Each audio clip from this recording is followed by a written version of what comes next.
اس وقت یہ ہے کہ اصل نماز یہی ہے، یہ سورہ فاتحہ۔ چنانچہ میں آپ کو حدیث سنا رہا ہوں جو صحیح بخاری میں بھی ہے، صحیح مسلم میں بھی ہے، جامع ترمذی میں بھی ہے، سنن ابی داود میں بھی ہے، سنن نسائی میں بھی ہے، اور بہت سی کتابوں میں موجود ہے۔ اور یہ عن عبادہ بن صامت رضی اللہ تعالی عنہ، حضرت عبادہ بن صامت سے ہے مرفوعا کہ حضور نے فرمایا لا صلاۃ لمن لم یقرأ بفاتحۃ الکتاب، اس شخص کی کوئی نماز نہیں ہے جس نے کہ سورہ فاتحہ کی تلاوت نہیں کی۔ اب اس سے ہمارے ہاں ایک بڑا اختلاف پیدا ہوا، وہ نوٹ کر لیجئے۔ ایک رائے یہ ہے آپ اگر علیحدہ نماز پڑھ رہے ہیں تو ظاہر بات ہے کہ آپ کو ہر رکعت میں خود پڑھنی ہی پڑھنی ہے سورہ فاتحہ۔ جب باجماعت پڑھ رہے ہیں اب کیا شکل ہو؟ امام پڑھ رہا ہے سورہ فاتحہ تو کیا مقتدی کو بھی پڑھنی چاہیے؟ اس حدیث میں جو الفاظ کی شدت ہے اس کی بنا پر رجحان یہ ہوتا ہے کہ یقیناً اس صورت میں ہر شخص کو لا صلاۃ لمن لم یقرأ بفاتحۃ الکتاب، جس نے کہ فاتحہ کی تلاوت نہیں کی، قرأت نہیں کی، اس کی کوئی نماز ہی نہیں۔ تو یہ موقف ہے امام شافعی کا، یہی مسلک ہے ہمارے اہل حدیث بھائیوں کا کہ آپ چاہے اکیلے نماز پڑھ رہے ہو، چاہے امام کے پیچھے پڑھ رہے ہو، اور چاہے امام جو ہے وہ جہری رکعت پڑھا رہا ہے اور چاہے سری رکعت پڑھا رہا ہے۔ خاموشی والی رکعت سورہ آپ کو معلوم ہے کہ نماز جو ظہر اور عصر کی ہے تو چاروں رکعتیں جو ہے وہ سری ہے، مغرب کے اندر آ کر دو جہری ہیں ایک سری ہے، عشاء میں آ کر دو جہری ہیں دو سری ہیں، سورہ اور نماز فجر کے اندر دونوں جو ہیں وہ جہری ہیں۔ تو چاہے جہری ہو چاہے سری ہو آپ کو بھی لازماً جو مقتدی ہے اسے بھی سورہ فاتحہ پڑھنی ہوگی۔ اب اس کے لیے انہوں نے یہ طریقہ جو ہے تلقین کیا ہے کہ امام تیزی سے نہ پڑھے، رک رک کر پڑھے الحمدللہ رب العالمین، اس کے بعد اتنا وقفہ دے دے کہ جو مقتدی ہے وہ بھی کہہ لے اپنے دل میں یا پڑھ لے الحمدللہ رب العالمین الرحمن الرحیم۔ تو یہ رک رک کر پڑھنا، خاص طور پر اگر آپ کو موقع ہوا ہو کسی اہل حدیث امام کی امامت میں نماز ادا کرنے کا تو آپ دیکھیں گے کہ بڑا فرق ہے۔ ہمارے جو حنفی امام الحمدللہ رب العالمین الرحمن الرحیم مالک یوم الدین ایاک نعبد و ایاک نستعین، چار آیتیں جو ہیں وہ بھی ایک ساتھ میں پڑھ جائیں گی، لیکن یہ کہ عام طور پر جو اہل حدیث حضرات ہیں وہ رک رک کر ٹھہر ٹھہر کر پڑھتے ہیں، ترتیل کے انداز میں پڑھتے ہیں۔ یا پھر دوسری شکل انہوں نے ایک اور کی ہے، یہ آپ سعودی عرب میں جب کبھی نماز پڑھیں گے اور آپ پڑھی ہو آپ نے تو وہاں آپ دیکھیں گے کہ امام جو ہے وہ سورہ فاتحہ پڑھنے کے بعد کوئی ایک منٹ جو ہے خاموش رہتا ہے تاکہ آپ اب جو مقتدی ہیں وہ اس وقفے میں وہ اب سورہ فاتحہ پڑھ لیں، پھر وہ قرات کرے گا، کوئی اور آیات اس نے شامل کرنی ہے تو بعد میں شروع کرے گا، درمیان میں وقفہ ہوگا۔ لیکن ایک مسلک یہ ہے، اور یہ مسلک جو ہے یہ در حقیقت قرآن مجید کی ایک آیت کے اوپر مبنی ہے۔ سورہ اعراف کے آخر میں فرمایا گیا وَإِذَا قُرِئَ الْقُرْآنُ فَاسْتَمِعُوا لَهُ وَأَنصِتُوا، جب قرآن پڑھا جا رہا ہو تو توجہ سے اسے سنو، خود خاموش رہو۔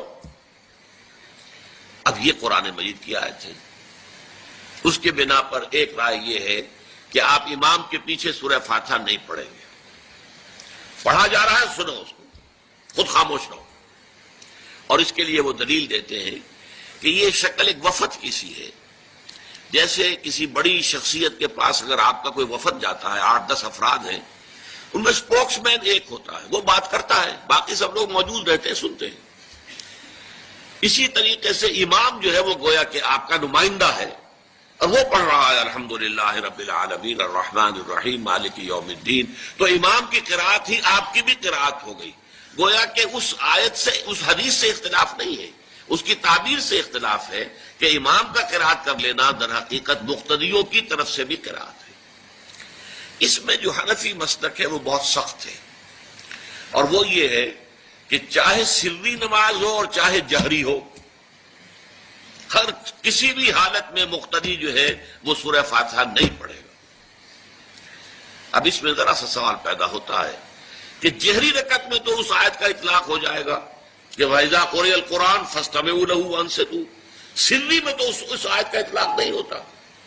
بہرحال یہ مسلک ہے امام شافعی کا، ایک انتہا پر ہے، ہر صورت میں سری ہو یا جہری ہو آپ کو پڑھنی ہی پڑھنی ہے۔ اور امام ابو حنیفہ دوسری انتہا پر ہیں کہ چاہے سری ہو چاہے جہری ہو کسی شکل میں نہیں پڑھنا۔ امام مالک کا مسلک ہے درمیان میں، اور میں اس میں کوئی جھجک محسوس نہیں کرتا کہ میں آپ کے سامنے عرض کر دوں کہ میں اس پر عمل پیرا ہوں۔ وہ کیا ہے؟ جہری نماز میں خاموش رہو اور سنو۔ اس آیت کا اطلاق ہو جائے گا جب بلند آواز سے پڑھ رہا ہے امام تو پوری توجہ، فاستمعوا لہ، اپنی پوری توجہ کو اس کے سننے کے اوپر مرکوز کر دو اور خود خاموش رہو۔ سری رکعت میں البتہ جبکہ وہ بھی خاموشی سے پڑھ رہا ہے، آپ بھی خاموشی سے پڑھ رہے ہیں۔ بہرحال ان چیزوں میں نے یہ سب کچھ بیان کیا ہے تو اس سے جو میرا مقصود ہے وہ یہ ہے کہ معلوم ہو جائے کہ اس میں کوئی بڑی بنیادی بات نہیں ہے، نہ یہ کہ جو حنفی ہیں وہ اس حدیث کا انکار کرتے ہوں کہ لا صلاۃ لمن لم یقرأ بفاتحۃ الکتاب، کیسے وہ انکار کریں گے؟ اور نہ ہی کوئی جو حنبلی ہے یا اہل حدیث ہے وہ قرآن کی اس آیت کا اختلاف جو ہے وہ اختلاف کر سکتا ہے کہ اذا قرئ القرآن فاستمعوا له وانصتوا، لیکن یہ کہ اس کے پھر اس سے جو احکام کا استنباط ہے اس میں اختلاف ہو جاتا ہے، تو اس کو نہیں سمجھنا چاہیے کہ یہ کوئی بہت بڑی اہمیت والی بات ہے۔ جب اللہ سے دعا کی جاتی ہے تو عام طور پر کہتے ہیں اللہ اپنے حبیب کے صدقے میں ہمیں سیدھی راہ دکھا، اس کا موجودہ دور کے حوالے سے کیا کانسیپٹ ہے؟ جو کام بھی ہم اللہ کے ساتھ کریں وہ ایک عبادت کا جز ہو جاتا ہے، اور اس میں کامل پیروی ہونی چاہیے حضور کی اور صحابہ کی۔ یہ صحابہ سے ثابت نہیں ہے، اس میں یہ ہے کہ ذرا بھی ہم ادھر سے ادھر ہو جائیں گے تو خطرے میں پڑ جائیں گے، مشتبہات میں آ جائیں گے۔ جو چیز صحابہ سے ثابت ہے اس پر اکتفا کیجیے۔ کیا وہ ان پہ کوئی محرومیت تھی کسی شے کی وجہ سے؟ کم رہ گئے کہیں؟ اصل میں ہم ان چیزوں میں جو کوئی بڑھاتے چلے جاتے ہیں اس سے پھر گمراہی کے، اگر شروع میں وہ گمراہی نہیں بھی ہوتی تو گمراہی کا احتمال اور گمراہی کا امکان ہو جاتا ہے۔ تو کیپ آن دی سیف وے، اور سیف وے یہ ہے کہ جو بھی چیز دعا کے ضمن میں جو بھی دعائیں صحابہ کرتے تھے جس طور سے کرتے تھے، حضور کو میں نے یہاں پہ حضور کے ساتھ صحابہ کو ایڈ کر لیا ہے، کیونکہ یہاں تو حضور کو کہنا کہ حضور کے صدقے حضور کے واسطے یہ اے اللہ ہمارا یہ کر دے، تو یہ تو گویا کہ اگر ایسی بات صحیح ہوتی تو صحابہ کرتے، حضور تو نہ کرتے کہ میرے صدقے اے اللہ میری بات یہ قبول کر لے، لیکن صحابہ تو کرتے نا۔ لیکن یہ کہ یہ چیزیں ثابت نہیں ہیں، بس یہ دلیل میرے نزدیک اصل ہے۔ اب آپ اس پر عقلی دلیل لائیں نقلی دلیل لائیں، اس کا کوئی فائدہ نہیں۔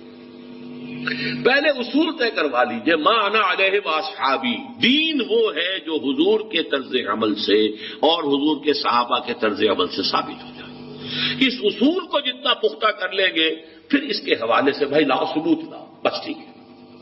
آگے کی بات، کسی بزرگ کی بات، کسی صوفی کی بات، کسی ولی کی بات، کوئی شے دلیل نہیں ہے دین میں۔